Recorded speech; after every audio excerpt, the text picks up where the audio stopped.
Yeah, yeah. Assalamualaikum warahmatullahi wabarakatuh. Halo semuanya, kami dari kelompok 4 akan menjelaskan materi tentang etika bisnis dalam pengelolaan sumber daya manusia yang diampu oleh dosen kami, yaitu Ibu Najihatul Farid. Nah, untuk penjelasan materi lebih lanjut, yuk simak tayangan video berikut ini. Langsung saja saya akan menjelaskan definisi etika bisnis dalam manajemen sumber daya manusia atau MSDM. Etika dalam manajemen sumber daya manusia atau MSDM adalah fondasi bagi hubungan yang sehat antara perusahaan dan karyawan dengan mempraktikkan nilai-nilai etis seperti kejujuran, keadilan, dan rasa hormat. Dengan itu, perusahaan akan menciptakan lingkungan kerja yang mendukung produktivitas, keterlibatan, dan loyalitas karyawan. Selanjutnya ada pentingnya etika dalam manajemen sumber daya manusia.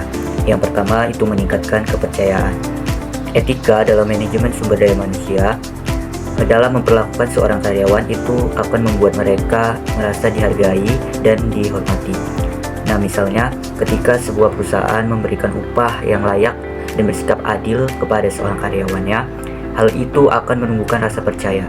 Seseorang karyawan yang percaya terhadap perusahaannya itu akan lebih semangat bekerja dan tidak mudah pindah ke tempat kerja yang lain. Yang kedua, ada menciptakan lingkungan kerja yang positif. Etika juga membantu menciptakan tempat kerja yang nyaman dan sehat secara emosional. Ketika seseorang atau semua orang diperlakukan sama tanpa membedakan suku, agama, latar belakang, jenis kelamin, atau yang lainnya, maka suasana kerja itu akan lebih harmonis. Jika ada masalah seperti pelecehan atau konflik, perusahaan yang beretika itu akan menanganinya dengan adil. Itu akan membuat karyawan merasa aman dan tenang dalam bekerja, sehingga bisa lebih fokus dan produktif. Yang terakhir itu ada membangun reputasi perusahaan. Perusahaan yang mempunyai prinsip etika yang baik akan dikenal sebagai tempat kerja yang baik juga. Hal ini penting karena calon karyawan, pelanggan, bahkan mitra bisnis akan lebih tertarik bekerja dengan perusahaan yang memiliki reputasi positif. Reputasi ini bukan hanya soal citra, tapi bisa menjadi penentu keberlangsungan usaha tersebut. Perusahaan yang dipercaya banyak orang biasanya akan lebih mudah berkembang dan bertahan dalam jangka yang panjang. Ada beberapa prinsip utama yang harus diterapkan dalam manajemen SDM, yaitu pertama, keadilan. Perusahaan harus memastikan bahwa setiap pengambilan keputusan seperti rekrutmen, promosi, dan pemberian gaji harus dilakukan secara adil. Kedua, transparansi. Komunikasi yang terbuka jelas akan membantu mencegah kesalahpahaman dan juga membangun kepercayaan antara karyawan dan manajemen. Ketiga, yaitu kerahasiaan. Manajemen SDM harus menjaga kerahasiaan informasi pribadi karyawan seperti catatan kesehatan ataupun catatan performa kerja untuk melindungi privasi mereka. Keempat ialah kepatuhan terhadap hukum. Etika dalam manajemen SDM juga berarti mematuhi peraturan ketenaga kerjaan yang berlaku seperti upah minimum, waktu kerja, dan hak cuti. Yang kelima ialah tanggung jawab sosial. Manajemen SDM harus memastikan bahwa perusahaan bertanggung jawab terhadap kesejahteraan karyawannya, baik secara fisik, mental, maupun profesional. Di sini saya akan menjelaskan materi mengenai tantangan dalam menerapkan etika di tempat kerja. Yang pertama ada tekanan bisnis.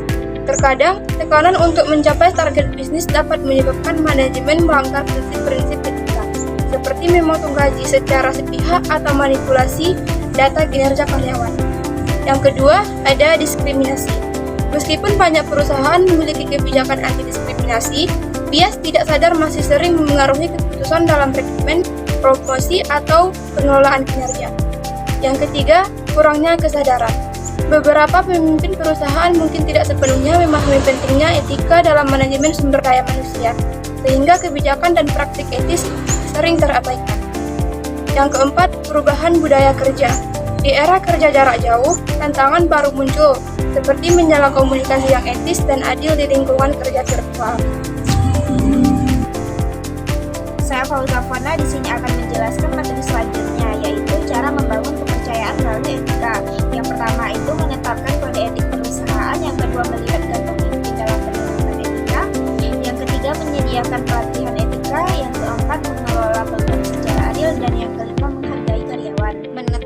kode etik perusahaan adalah membuat aturan atau pedoman tertulis tentang bagaimana seluruh orang di dalam perusahaan, mulai dari pimpinan sampai karyawan, harus tetap bersikap dan bertindak secara etis.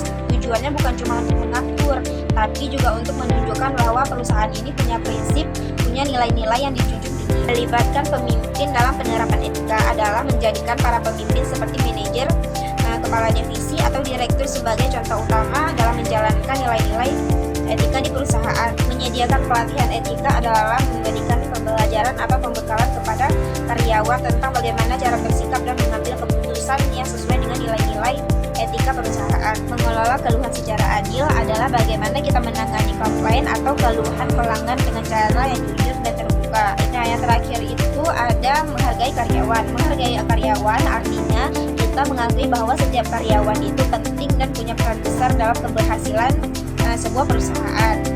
Jadi kita harus memperlakukan karyawan dengan hormat, adil, dan manusiawi.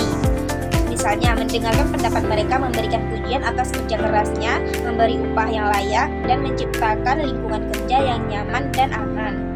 Hal ini menunjukkan bahwa kita punya etika kerja yang baik. Nah, kalau karyawan merasa dihargai, mereka akan merasa nyaman dan loyal. Mereka percaya bahwa perusahaan atau atasan mereka benar-benar peduli. Bukan hanya mengejar untung, dari situlah kepercayaan terbentuk. Contohnya, ketika ada masalah di tempat kerja, perusahaan yang etis tidak langsung menyalahkan karyawan, tapi mencoba memahami apa yang terjadi dan mencari solusinya bersama-sama. Di sini saya akan menjelaskan studi kasus pada PT Maju Jaya dan dilema upah minimum. PT Maju Jaya adalah perusahaan manufaktur skala menengah yang berlokasi di sebuah kota kecil. Perusahaan ini memproduksi komponen otomotif dan memperkerjakan sekitar 200 karyawan. Sebagian karyawan penduduk lokal dengan tingkat pendidikan menengah ke bawah. Yang jadi permasalahan, tiap tahun pemerintah daerah menetapkan upah minimum regional atau UMR. Pada tahun ini, UMR naik signifikan, melebihi kemampuan finansial PT Maju Jaya. Jika semua karyawan dibayar sesuai UMR, manajemen perusahaan menghadapi dilema. Untuk menghadapi dilema tersebut ada beberapa opsi. Opsi yang pertama, membayar semua karyawan sesuai UMR. Ini akan meningkatkan biaya operasional secara signifikan, berpotensi mengurangi keuntungan perusahaan, dan bahkan mungkin memaksa perusahaan untuk mengurangi jumlah karyawan atau menutup sebagian lini produksi. Opsi yang kedua, membayar sebagian karyawan, terutama yang baru bergabung atau dengan kinerja yang kurang memuaskan di bawah UMR. Dengan alasan kemampuan perusahaan terbatas, ini akan melanggar peraturan pemerintah dan berpotensi menimbulkan ketidakpuasan karyawan, mogok kerja, atau tuntutan hukum. Opsi yang ketiga yaitu melakukan efisiensi di berbagai bidang operasional, seperti mengurangi biaya pemasaran, menunda investasi, atau mencari pemasok bahan baku yang lebih murah. Hasil penghematan digunakan untuk menutupi selisih antara kemampuan perusahaan dan UMR. Setelah mempertimbangkan berbagai aspek, manajemen PT Maju Jaya memutuskan untuk mengambil opsi yang ketiga, yaitu melakukan efisiensi di berbagai bidang operasional. Mereka membentuk tim khusus untuk mengidentifikasi area-area yang dapat dihemat tanpa mengganggu kualitas produk atau layanan. Selain itu, mereka juga melakukan negosiasi dengan serikat pekerja untuk mencari solusi yang saling menguntungkan. Hasilnya, dengan melakukan efisiensi dan negosiasi yang baik, PT Maju Jaya berhasil menutupi sebagian besar selisih antara kemampuan perusahaan dan UMR. Mereka juga berkomitmen untuk meningkatkan kesejahteraan karyawan secara bertahap, seiring dengan peningkatan kinerja perusahaan.